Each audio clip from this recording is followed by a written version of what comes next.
Former Ukip leader Nigel Farage, and he joins us now live from Westminster. A very good morning to you, Mr. Farage. You said yesterday that you could have had an easy win.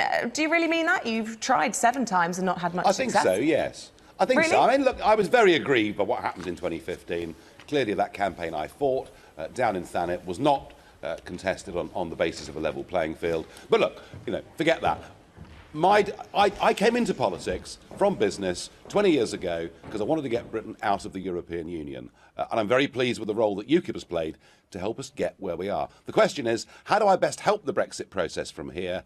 Would I do it best by being a backbench MP, or would I do it better by remaining the leader of a group in the European Parliament with a front row seat next to Mr Juncker and in a place where the negotiations will take place and where the Parliament has a final right of veto? And I think I can better serve the cause there.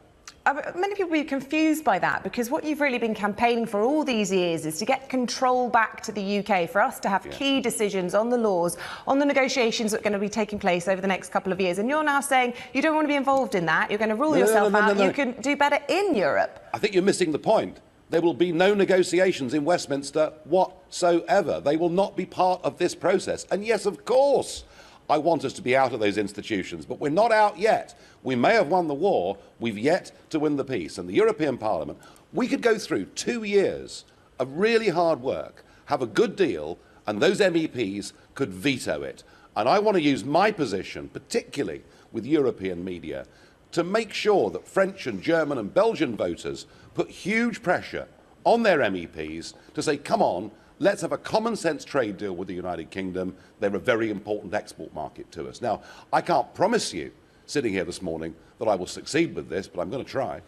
What about Ukip coming up then? Are you going to? You said yesterday that you thought Paul Nuttall had 6 weeks to prove himself. What did you mean by that? Well, so does Jeremy Corbyn, so does Tim Farron. All of them have 6 weeks to prove themselves. I mean, that's the nature. It's not a ringing endorsement of your leader. I mean, do you think he can do it? Is he going to win a seat? Can he get? Well, what I've said is that I've known him for a long time. He's a strong person, and I think he's going to emerge very well out of the next 6 weeks, after what was a difficult start for him as leader of Ukip. But no, the real person's going to come through. I'm confident of that.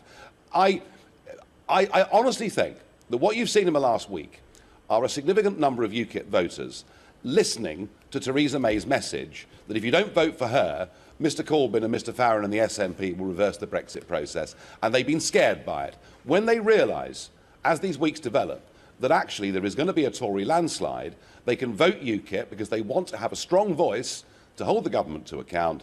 I think you'll see a big change in the current poll ratings. But do you think that Paul Nuttall is the right man to be leading your party and able to do that? Yes. You do? OK, fair enough. Will you be campaigning alongside him and putting your support behind him and supporting Ukip still? Oh, yes, absolutely. No question about that. I'm going to support Paul, and I will go and do some candidate visits. And in fact, I will be in a Ukip target constituency this very evening. And I just want to ask you in relation to the attacks that took place in Paris last night, lots of coverage of it, as you would expect this morning. And many people saying that a third of the electorate still in France are undecided. Do you think that the events last night could do very well for your good friend Marine Le Pen? Look, I think Marine Le Pen is going to top the poll in the first round anyway. Whether last night has a direct effect or not, I don't know.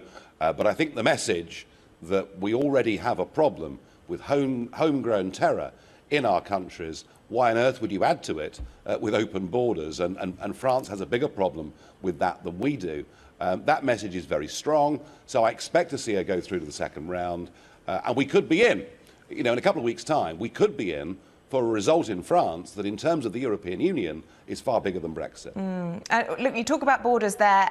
A big issue that's been fought and argued during the whole Brexit campaigns here. Yesterday, Theresa May came out and she said that she thinks that she can get migration into this country down to the tens of thousands. Do you think that, in a way, that means that she's subsuming the role that Ukip used to take? A lot of people who would have voted for Ukip are now going to be turning their allegiance to the Conservatives. Why would anyone believe her? She told us that as Home Secretary in 2010. She had the job for 6 years. She completely and utterly failed.